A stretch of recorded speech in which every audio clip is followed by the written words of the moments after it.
with growth has come high inflation. High inflation hurts the poorest the most. Is it still a good idea to make universal credit less generous in October?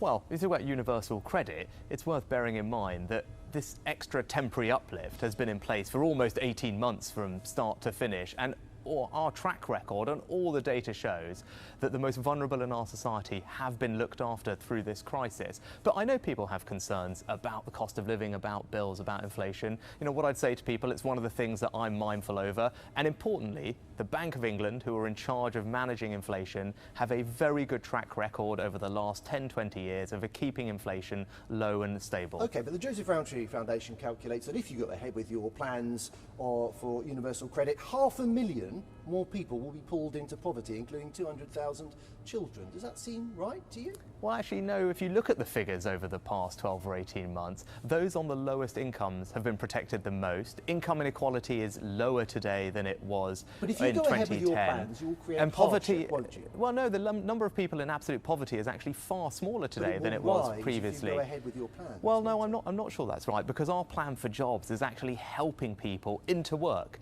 And we know that the best way to combat poverty is to find people good work. And that's what our plan for jobs is doing. You will not extend the uplift to universal credit. It ends. So these were temporary interventions that we put in place for a particular phase in the crisis, but we are not done supporting people.